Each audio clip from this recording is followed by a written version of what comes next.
start here. Hello and Damash, welcome everyone. Today is another session of our Brown Bag series, our spring series 2024 of Zahra Institute. Today we have a guest speaker, or our series speaker, Joanna Bocheńska.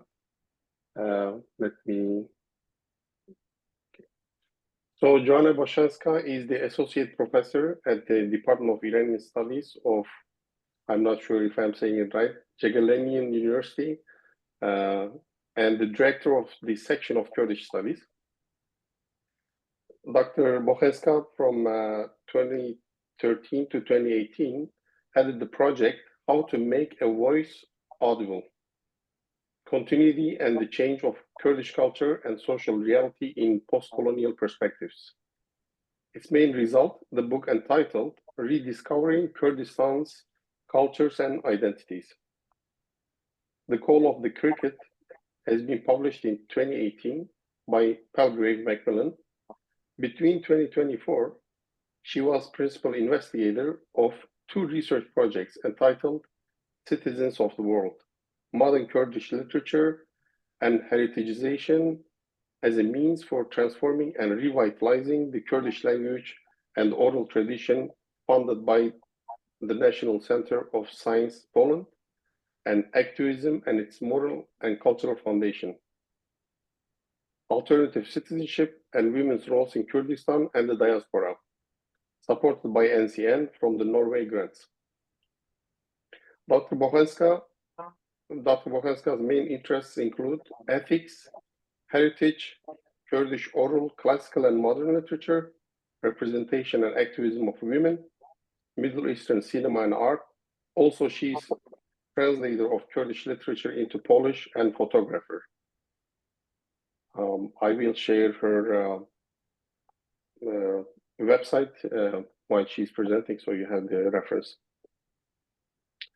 So, if Dr. Bocheńska, would you like to add anything else, or otherwise I will leave the ground to you. No, thank you. Thank you very much. And Evar Bash, Bohemuyan, Zegeleki Kefhashim ku Leverim.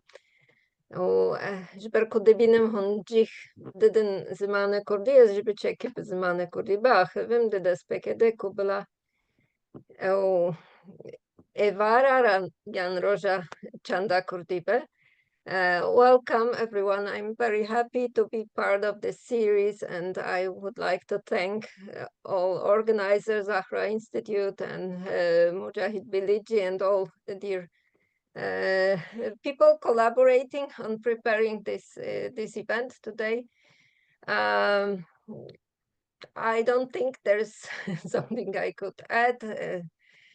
So if you allow me, I can share my screen and the presentation I prepared, and we can continue.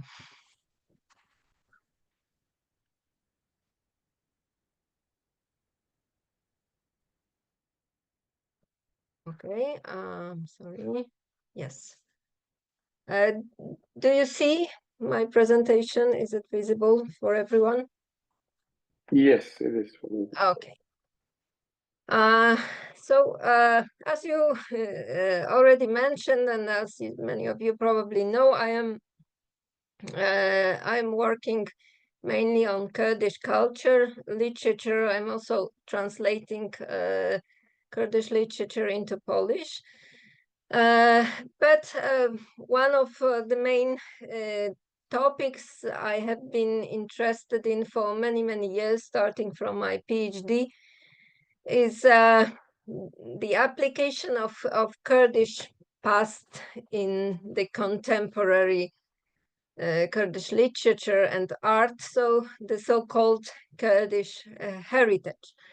And today I also would like to talk about Kurdish heritage, art and literature, also in the context of revolution and of the feminist revolution, as it is called, that took place in Rosh Halat in Iranian Kurdistan, because it happened that on the eve of this tragic event of killing Gina Amini, as part of our teamwork of our project, we conducted research in Rosh Halat along with Dr. Azad Haji Aga. And one of our point of interest was Mesture Ardalan. But let's start from the very beginning, from some reflection on whisper and revolution, as I titled today's presentation. Usually we tend to think about revolutions as something that takes place suddenly, while postulating immediate change of the social and political reality. We imagine people taking to the streets, demonstrations and protests, and it is most probably the quite relevant image as shown on the right picture that you can see on my slide, which is of course from Rosh Halat, from the protest that took place after Gina Amini was killed. But we also know well that many revolutions, if not majority of them, tend to end up without very radical change. Even if they change something radically, they also often bring back the old order of things without any significant change of the content, only of some changes on the surface. So, and if we think about ourselves and about what motivates us to change, we must admit that it is often something that deeply moves us, something that involves our emotions and sense of self and inspires us to change. It may not only be an event, tragic or positive one, but also an artwork, and the process of reconsidering and reflecting upon what actually happened, what we went through. So it entails not just the very moment, but also the whole imaginary process of how we remember it and how we reuse and reshape these memories in our lives. So the process is both intimate, it entails our innermost thoughts and emotions, and relational, because these thoughts and emotions are related to the social reality that surrounds us. And the word intimacy and intimate is quite important in my presentation today, and I will probably be using it frequently. So today I wanted to focus on intimate, but at the same time quite revolutionary power of Kurdish heritage and art, which I understand not as a direct call for action, for example, overthrow the Shah or throw off the veil, which, although present in art too, does not equip us with any special aesthetic or moral consideration. Rather, I will pay attention to the subtle way of expressing revolutionary messages that may transform our sense of being a citizen, which I think is the key feature of art, and which, on the one hand, makes art inseparable from politics, but on the other hand, it draws a thick border between art and ideology, and especially art being an instrument in the hands of politicians and different policies. And it allows art still to remain playful and fictional and to withdraw from politics, and any moment art's autonomy is endangered. In other words, what I'm talking about is the performative character of art that is able to create a scene for a fiction and convince us that this fiction is real. And even if it happens only for a moment, it leaves us with some memories, thoughts, and emotions that we need to digest and go through. And through that process, it also creates new actors because we are not identical as we were before.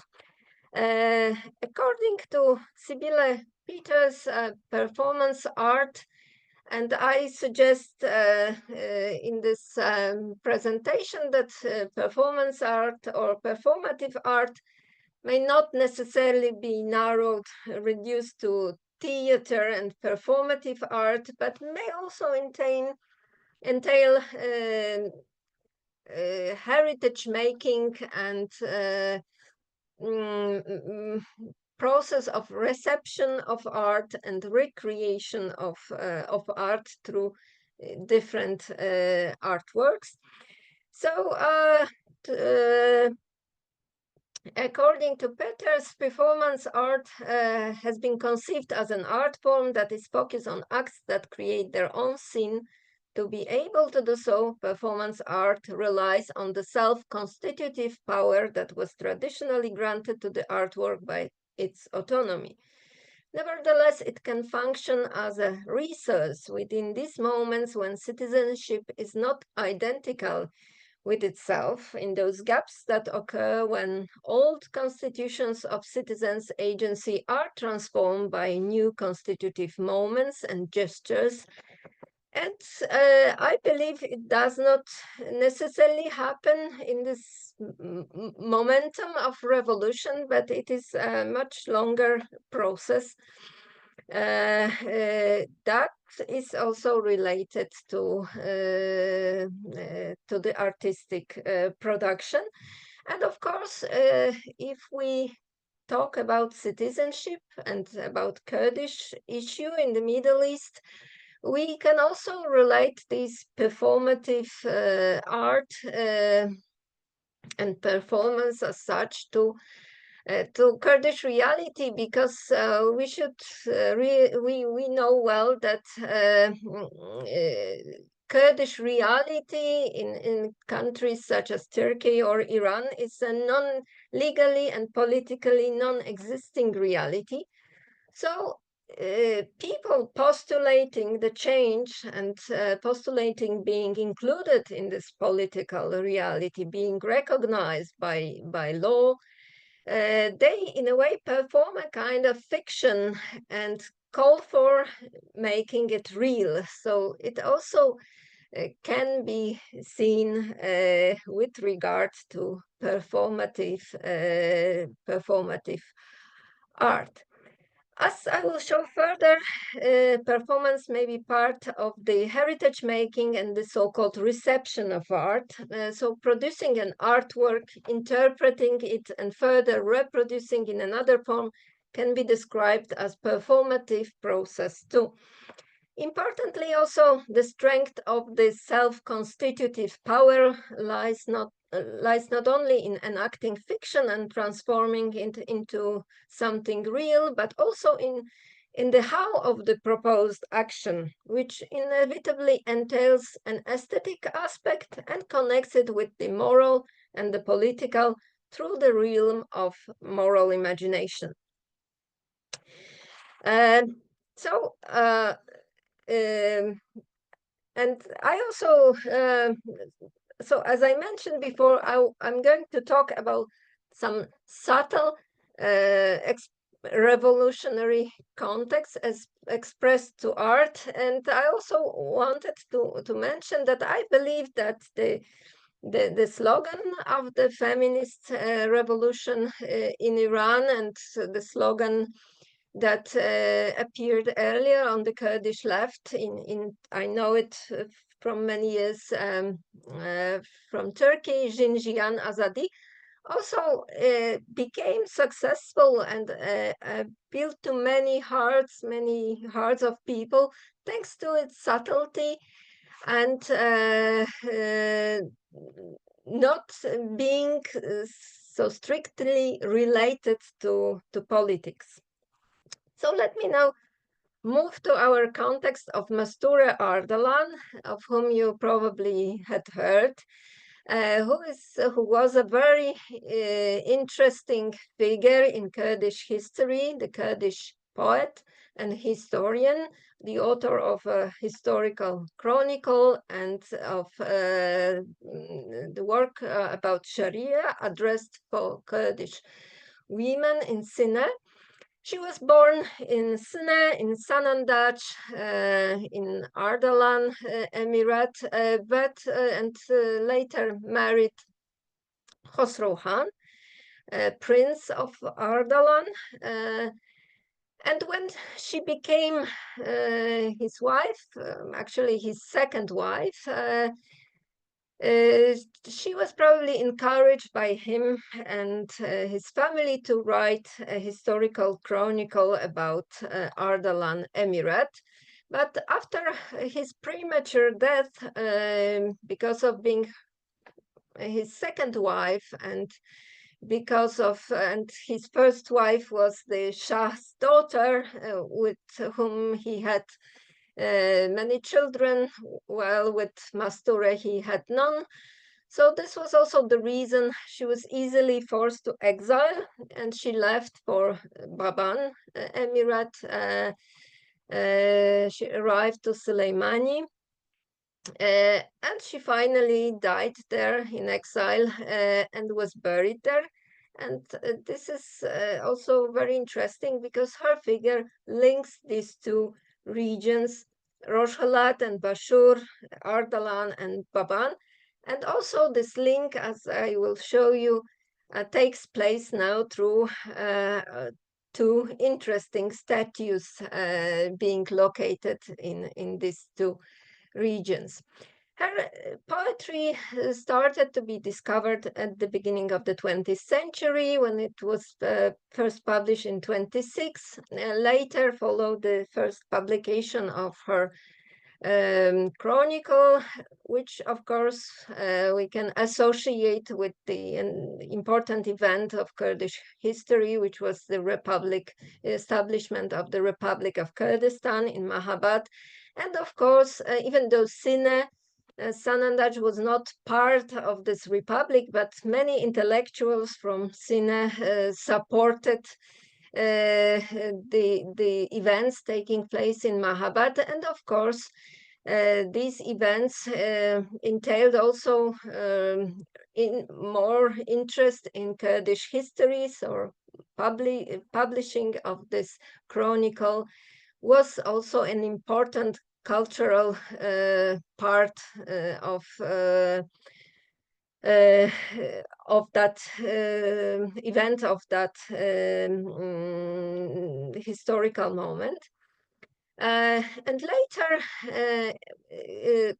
there was a certain gap where nothing special happened about Mastura, but her figure started to be rediscovered again at the end of the 20th century, when she appeared as a protagonist in some Kurdish novels and short stories, and she became a statue of a woman poet standing in a public space in Sanandaj, in Islamic Republic of Iran, which as we can guess, was not so easy, and which was, in a way, a very important moment.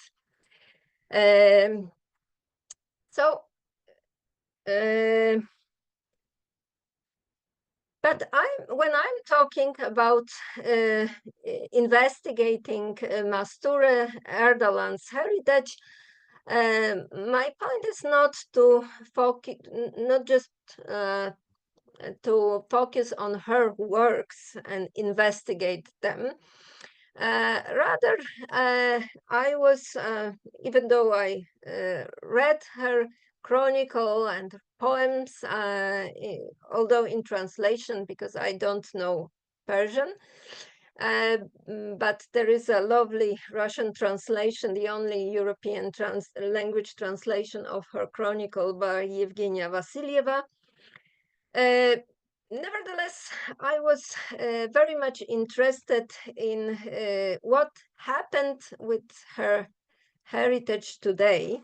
So in the so-called heritage uses, because as stressed by Laura Jane Smith, the real moment of heritage when our emotions and sense of self are truly engaged is in the act of passing on and receiving memories and knowledge. So heritage and heritage making is a kind of present past that entails past content being recreated in today according to some needs of contemporary people. And as stressed already, it can be a multi-layer performance that engages different elements like identity politics, different artworks and inspiration, and a chain of inspiration. And furthermore, when we again talk about Kurdish heritage, more often than not, it is an example of dissonant heritage because it is in no way launched by state policy, but rather against state policies of countries such as Turkey and Iran. And of course, we know that Iran tends to call everything Iranian, and this word is in a way justified because Kurdish is belonging to Iranian language family. But again, more often than not, this word hides any Kurdish identity, and evokes association rather with modern Iranian state. So one of my postulates I'm promoting in Iranian studies context and also among my students, that this Iranian should be made much more transparent and allow us to see all these invisible people that are hidden behind. And of course, claiming Mastura as a Kurdish heritage is an example of such a dissonant policy, which will not be welcomed by the Islamic Republic, that tends to see everything as Iranian only. My study is based on some text analysis, but also fieldwork I already mentioned we conducted in Rojhelat, and many interviews with women and men artists, including the author of the sculpture, Hadi Ziauddini. But as I will show you, Mastura, through her poems and the modern sculpture established in the public space of Sine, evokes a very intimate relationship, which is the key to understand the impact of her heritage that subtly promotes Kurdishness and women liberation in the Iranian public space. But let's start from the beginning and from Jamal Ahmadi Ain, who is a very important person when it comes to discovering Mastura heritage and recreating him. He is a poet, historian, and writer, and he was one of the first who tirelessly dig into private archives in Rojhelat and conducted research on Mastura life in Rojhelat, but also in Bashur. He writes in Persian, and he wrote a novel about Mastura entitled Mastura, the pages from untold history in our translation from Persian. And this book became a very important point of reference when it comes to Mastura, and Ain himself became a kind of expert to be consulted by other artists, such as Hadi Ziauddini, the author of the sculpture. But what immediately becomes apparent in case of both Ain and Ziauddini is that even though they both conducted research on Mastura Ardalan, but this research not only sought to discover historical facts about Mastura, but also was built on a kind of intimate relationship that was rooted in their dreams, mystical visions, and intuitions, inspired by a close reading of her poetry and an emotional connection with the sites associated with her. Of all the sources that inspired Ain, he pointed mainly to Mastura's Gorani Kurdish poetry, that it drew his attention and led him to study more about her and 19th century Kurdistan.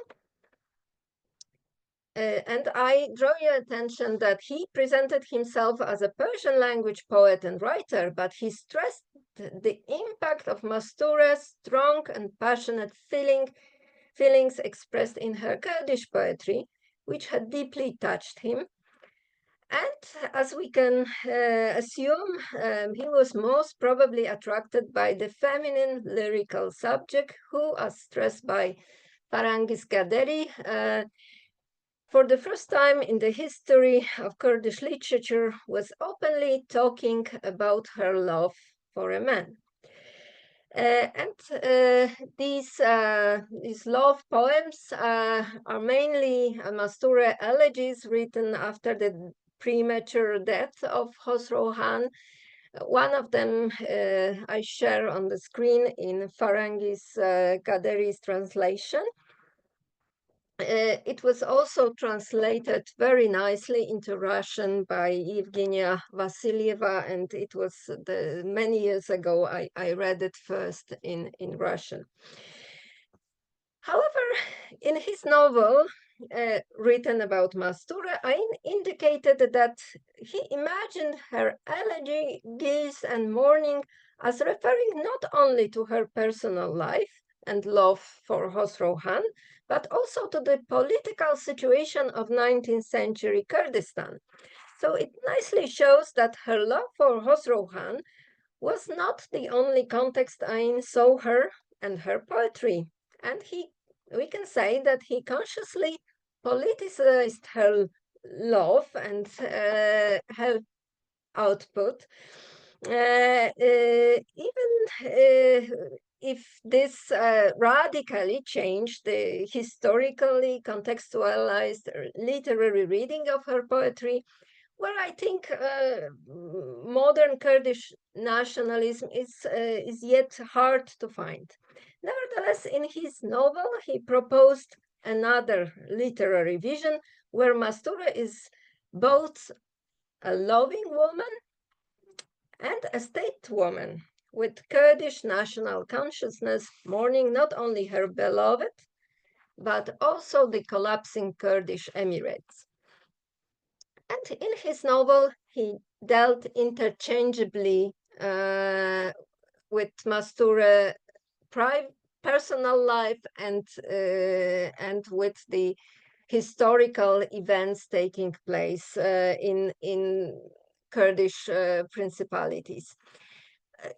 I also want to highlight that this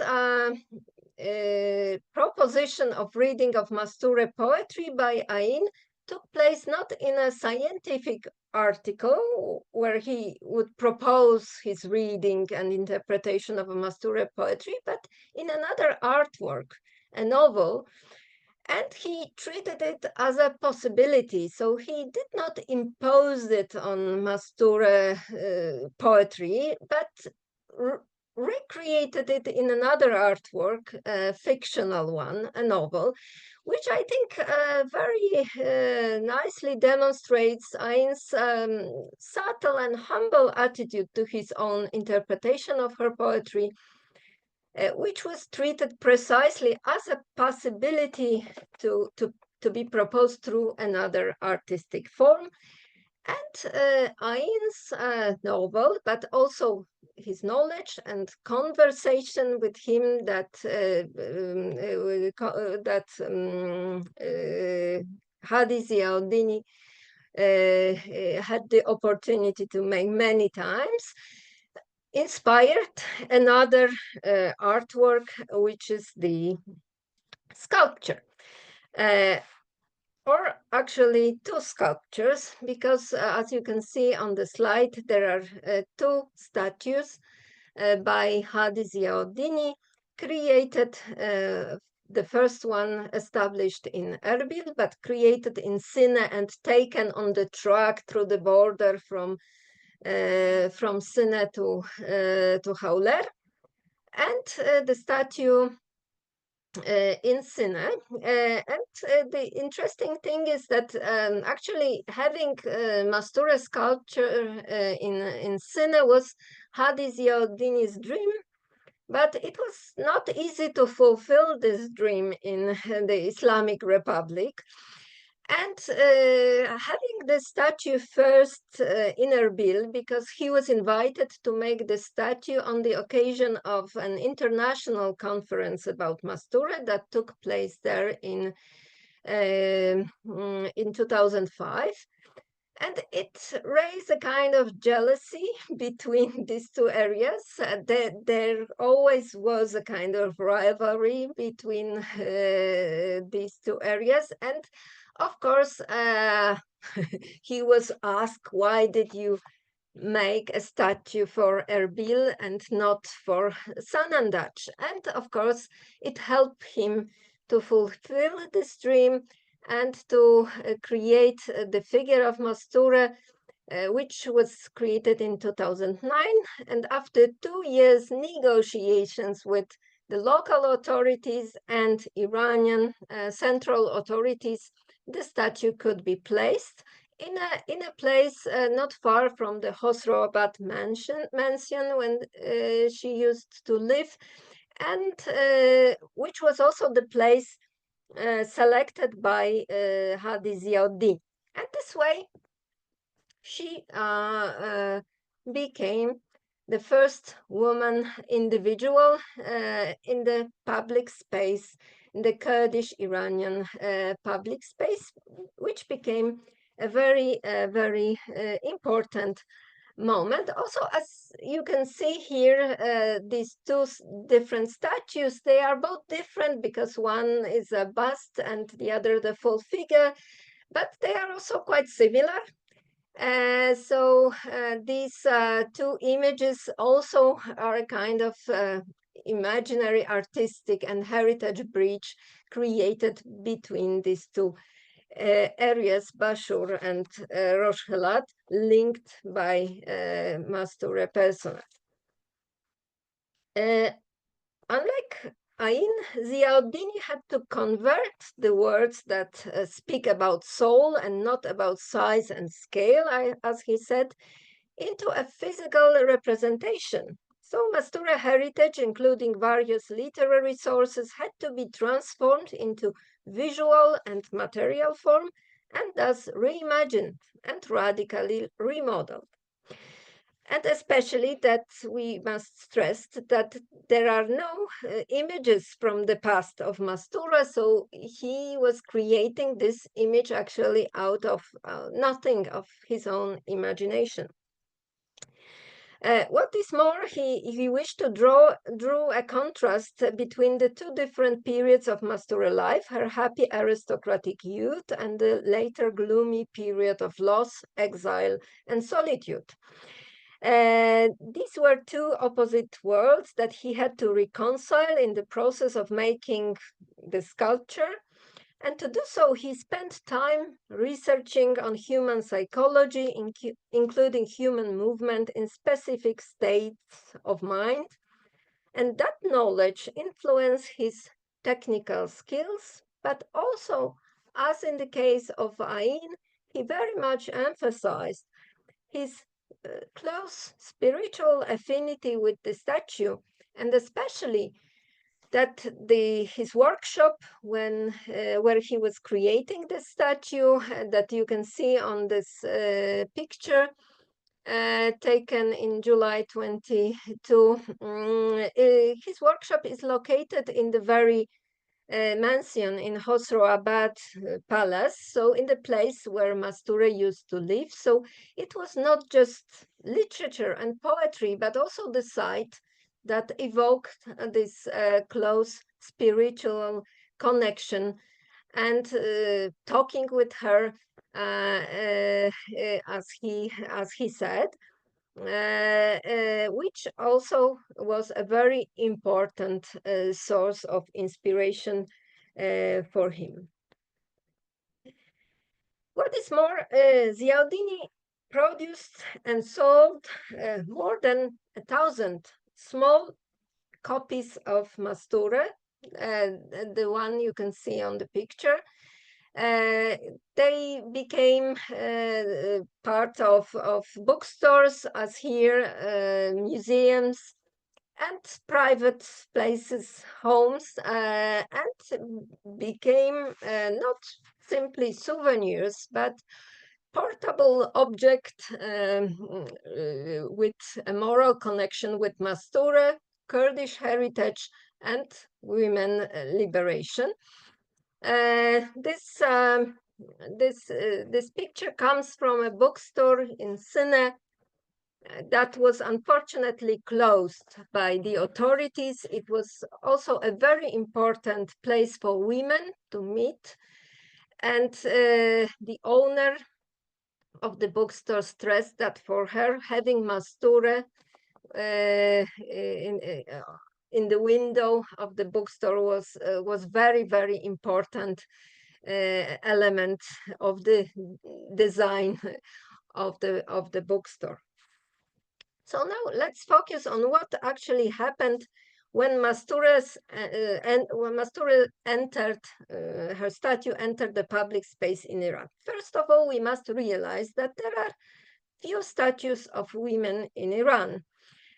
And I think there are few statues of women generally in the Middle East. Most of them in Iran, those in Iran, are located in Tehran, but there are also quite relatively many statues in Kurdistan, in different cities of Kurdistan, but most of them are the figures of mothers.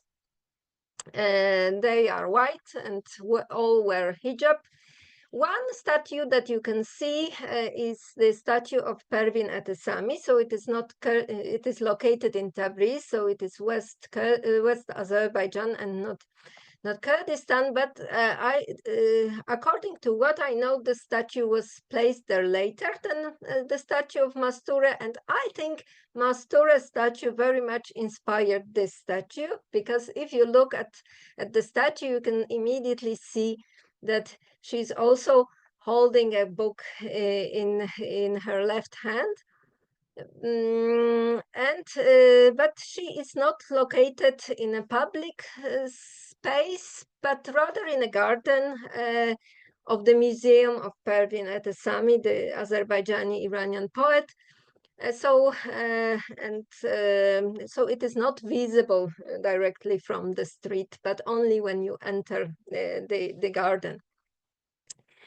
So it was quite unusual to have Masture statue, because Masture is not a statue of a mother, but of a woman individual who did something interesting in her life. This was a sentence that we constantly heard being repeated by many women, Rojhelati women, artists and activists, and they stressed that it became very important for them that they have such a statue in a public space, because she is holding a book in her hand and highlights the intellectual and creative potential of women and challenges the dehumanization of women entrenched in culture and in politics of Iran. They stress also that what is very important that she's not wearing hijab, but Kurdish hat coffee. And of course, this tiny element resonates very nicely with the modern Kurdish reality of dissent against hijab in Iran. Because, as you know, now in recent protests, women were removing hijab radically. But in the past decade in Iran and in Rojhelat, many women were wearing hat or hood to demonstrate their dissent and protest the obligatory hijab. So even though Mastura coffee was rooted in Ziauddini's image of the Kurdish past, but it very nicely started resonating with the Kurdish women present. And also what was stressed was that there are so many beautifully carved details, and her Kurdish clothes are so nicely carved, and that it is also a very important element of this figure identity, because Kurdish women in Iran, they are struggling not simply for women's rights, but for rights of Kurdish women, that they are Kurds and women. And Mastura wearing Kurdish clothes very much resembles that as well. So as stressed by some of the writers and artists, Mastura is important because she entered a world dominated by men. And she did it actually twice, because first of all, she did it through her work as a literary figure, a poet entering literary world in 19th century Kurdistan, very much dominated by men. And for the second time, it happened thanks to the sculpture, because the sculpture entered the public space in Iran, which is also very much dominated by men. And as stressed by Çınar, one of the women writers, it helps me when I think that there were some women before me who did it. And one such person is Mastura. It is true that she had a family to support her, but what she did was to enter the men's world. And what these women are actually doing is quite similar, because they try to enter men-dominated world to do interesting things in their life, to claim some professions, artistic professions that were associated with men. So they enter this world metaphorically, but also on many occasions, they try to enter spaces preserved for men, like chaihanas or zurhanas, the traditional gym, for example, to take photographs there and to be able to encroach such spaces, to enter there and not be restricted from there. Also, the statue became a very important spot for women in Sine, because they tend to visit that place. It is a nice place to sit, and both times I visited Rojhelat and Sine, I saw many women surrounding that sculpture, and they come and also happen to talk with her. I come to her and I say, Mastura, I came to you. This offers me a really lovely feeling which makes her alive. So interestingly, this intimacy produced, like felt by Ziauddini, is recreated through the sculpture and invites another intimate relation in another context, women context, and the context of their struggle. But when we talk about conversing with Masture, it is also very important to mention one more work, which is the short story by the well-known Rojholati writer Ata Nehai.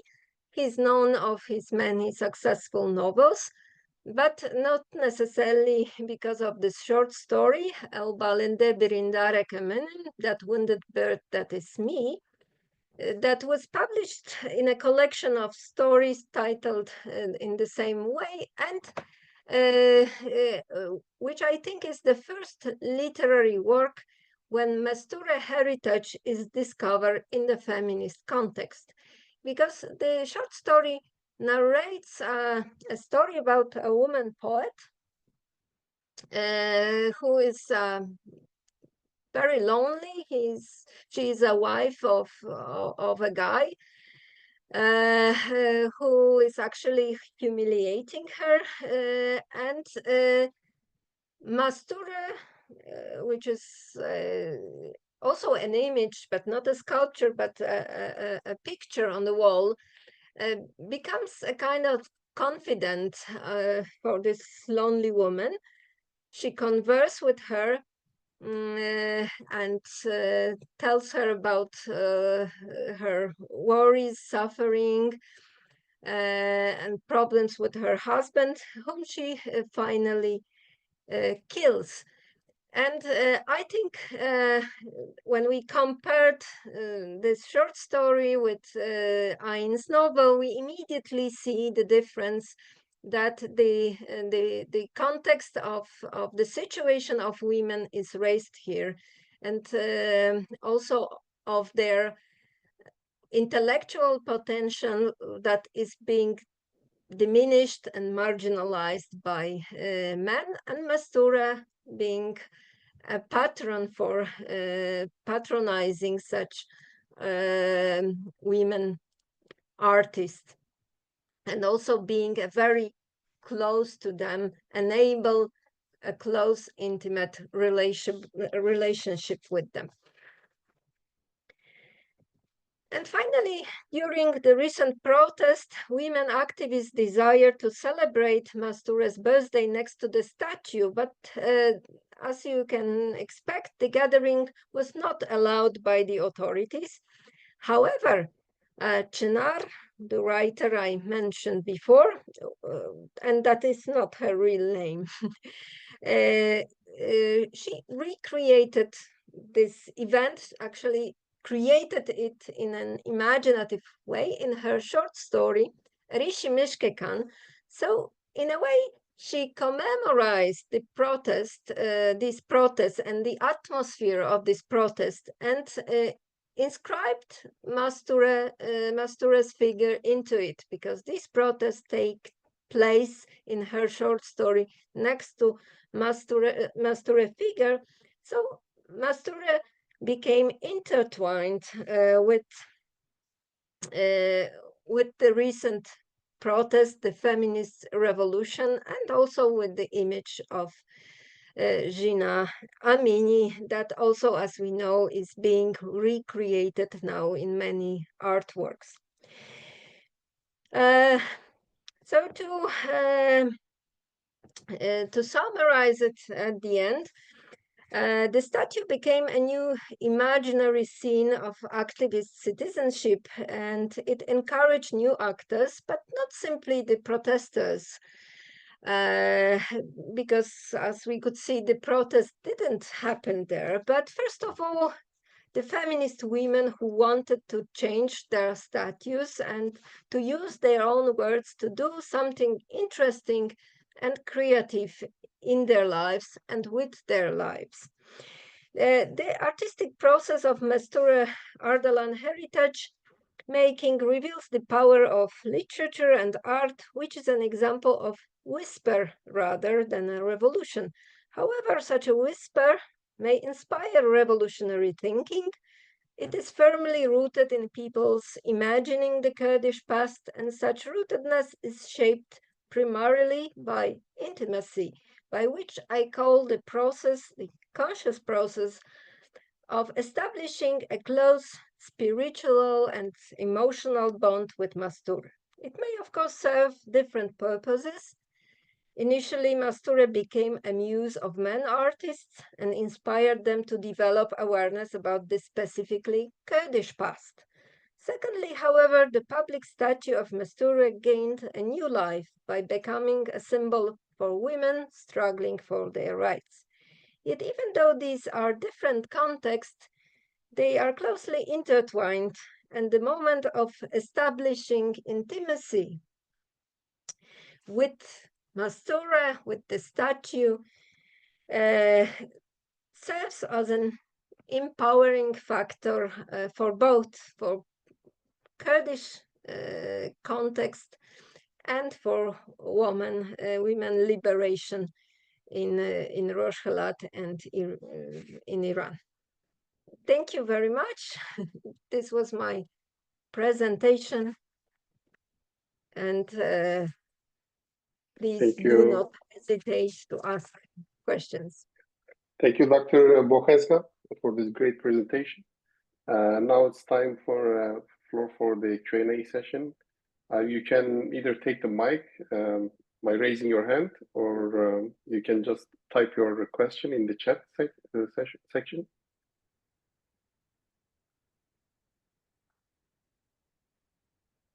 So we can have a brief discussion. It's always voluntary to take the first question, right? So.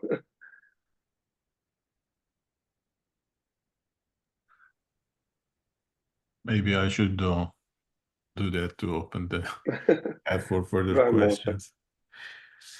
Thank you. That was fascinating. Very, very interesting stuff. The politics of remembering as part of identity construction, nation building. Actually, it looks like you need a past to become a nation. Here, I'm kind of taking it to a more macro level. Nation building, whether it is done by a majority in power with a state power or a minority without power against state power, ultimately involves the invention of tradition or constitution performance of a past, whether it is a figure like Mesture Ardalan or it is stories about the past and so on. But I found the small sculptures that are circulating, and they become like magnets for pilgrims to visit, to participate in kind of collective feeling of attachment, whether it's in terms of gender relationship, or it's in terms of participating in the nationhood as a spiritual kind of collectivity. That something that is imagined becomes concrete, becomes tangible, and it operates, and so it does the performance in ways that perhaps performativity is not just done by the actors, but the products as well have a life of their own in generating that effect. As a scholar, my question for you then, as a scholar, it's a little meta question, but as a scholar, do you see any difference between the moral status of nation building efforts in terms of memory formation and creation of a past? Do you see any difference in terms of, I don't know, minority nations or majority nations or whatever, powerful ones, subordinates, and superordinate ones? How should we approach it as scholars, or how do you approach as a scholar? Do we forgive more when it is a victim people like us Kurds, or do we approach it with the same critical attitude?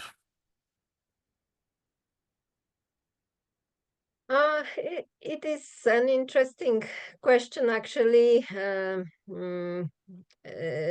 I'm also reflecting on it sometimes in the context of our here Eastern European reality. I think that when the heritage policy is made by the state and from top to the bottom, it also quite often is conducted and becomes in the hand of bureaucrats and those who are administrating the state, taking some important positions there and deciding what should be placed here or there. And I think that this and at that very moment it becomes their work and not necessarily their passion, and it becomes much more much easier because they have these sources at hand that they can invest in this sculpture or that library or whatever.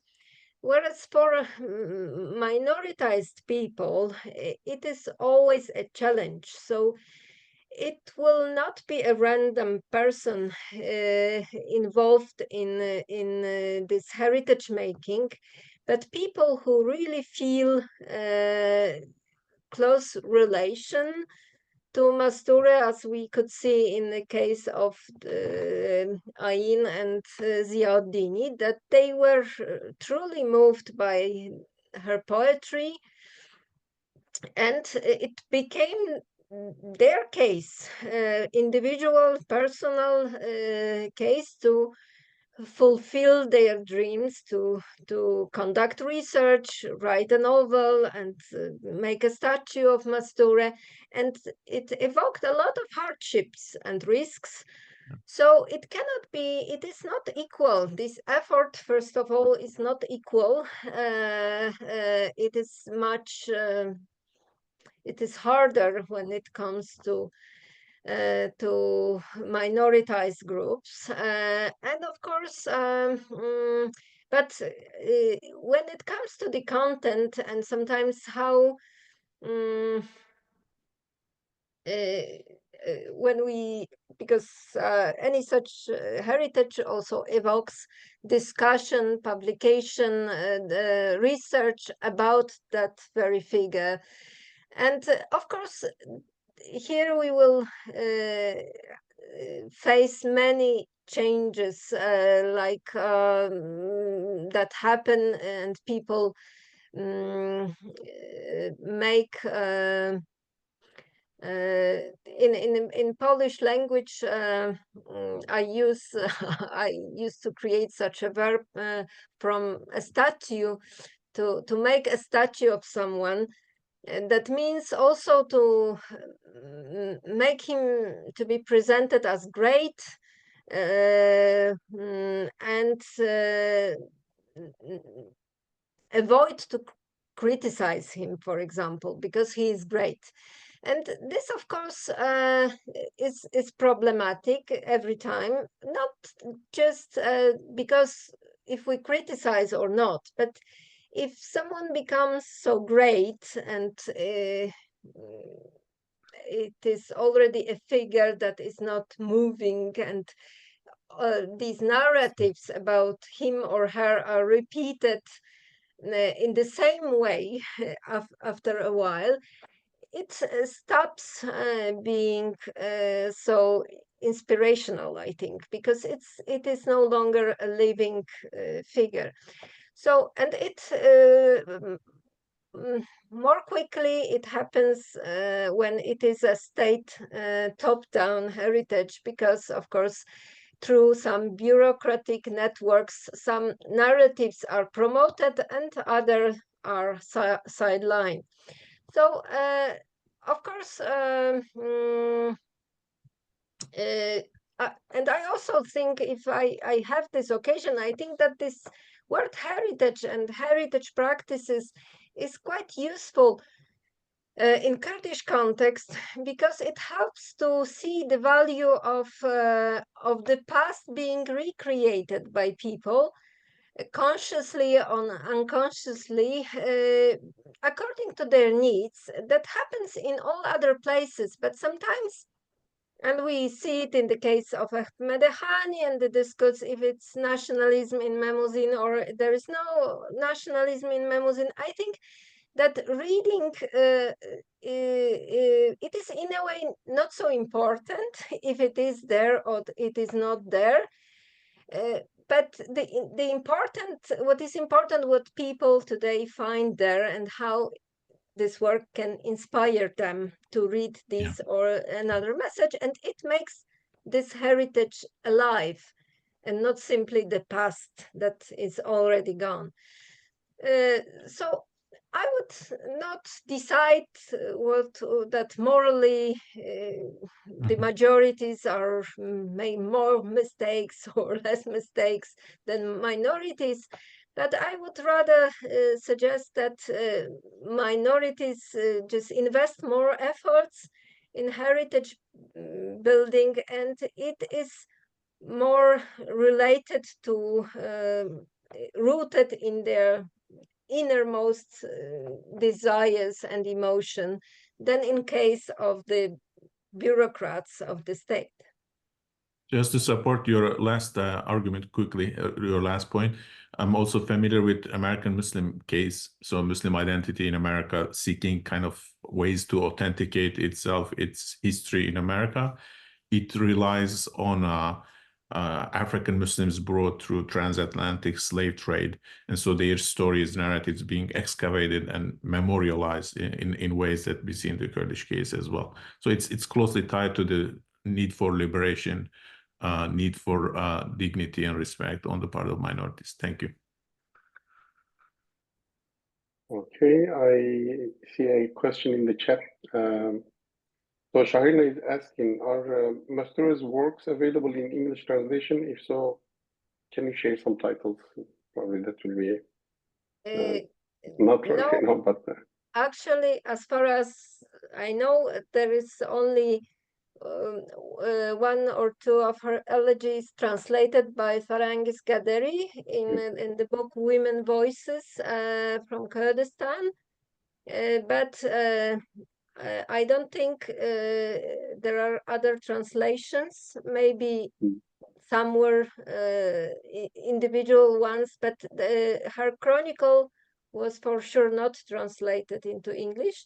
And I also think it is the reason that she remains unknown in the English context. I became familiar with her when I was in Moscow. And I met Kurds in Moscow first many years ago. Because of Evgenia Vassilieva translation, her figure was somehow well known there, and it was the context was different. And unfortunately, we do not have translations into English. Okay, thank you. I think Rachel is raising hand. Go ahead, Rachel. Yeah. Thank you very much for the presentation. It was truly fascinating. I was struck by the way the intimate, imaginative connection that women are establishing through the statue with either with Mr. Ardalan or with some, imagined image of her.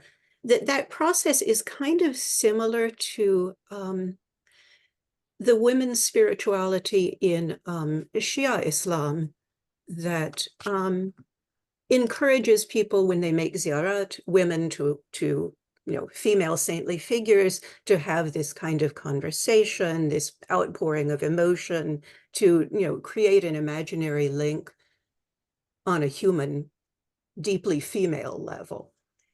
And I wonder if just the existence of that in the larger Iranian space as a part of the cultural repertoire either gave some ground for the continued existence, further development of this pattern of Kurdish women with Mestura Aydalan, or on the other hand, if it's something that would have happened in any case, but that might have given some grace to its existence for a while, that before it became too political, the state could see this as an understandable phenomenon and in some way a legitimate one where it might not otherwise have been. Kurds in Rojhelat, they are Sunnis, not Shia. Yes, of course they are, but they're certainly aware of what their neighbors next door are doing religiously. Yes, but on the other hand, I think they very often they stress difference, and they expose this difference. Sometimes I think even it is exaggerated. But women stress that they are Sunni women, Kurdish women, and even though even though they are not so much committed to being religious, but this Sunni is an element of Kurdish identity and being an opposition to Shia. So I think, and this is also in a way, I think, of course, the context of Iran maybe of Iranian culture may be influential, but I would not think in that way that it is present only in Shia context and not in Sunni context, this imaginary and sharing emotion between women. I would not draw a line here strongly. Rather, I think in Iran, during in the before revolution, this there was it was quite popular to have figures of poets established during the Shah regime of different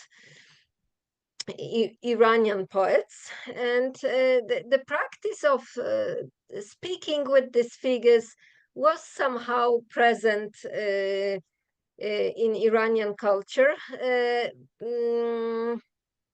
and it is sometimes described as a this top-down politic of having statues of great poets and to talk with them and get inspiration from them. But I think in here it is absolutely not top-down politics, rather a desire to also have someone to share with Iranian people. They have so many sculptures of poets somewhere else, so we also can have a nice sculpture and also of a woman.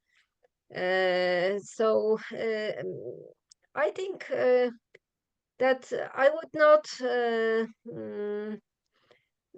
maybe not link it very much to Shiism as such, but to some culture. I think this culture of statues and also of houses of the poets, it also came from, might have come from Russia. I know it very well from Russia and through Soviet impact, and this is quite popular, and and I think as many Iranians and Kurds included studied in Russia and in Soviet Union in the past, they might also get inspired with that. So I think it is, I would say, more modern context of Iranian culture. Maybe it would be my answer. Thank you so much, Dr. Bocheńska. I don't see any questions in the chat or any hands raised. I think it's time to wrap it up. Before we end the session, I wanted to share that our next talk will be on December 4th. Let me share my screen here. It's going to be on December 4th by Akiko Yamaguchi. It will be on Safavid policy in the Kurdish borderlands, a comparative study with Ottoman Kurdish policies. And for today's session, it's recorded, and we will be sharing this on YouTube in case you want to view it again or share it. If there is no other questions, I think we can end it here. Thanks again, Dr. Bocheńska, and everybody for attending, making the time, and listening to this wonderful lecture and presentation of those beautiful photographs. I was very fascinated by them. And I also shared the link of Dr. Bocheńska's photography website, where you can view a lot of galleries there. I was just scrolling through a few of them earlier. They're awesome. Thank you so much, all. I hope to see you on December 4th for the next event. It was a pleasure. Thank you. Bye-bye. Thank you. Have a nice day.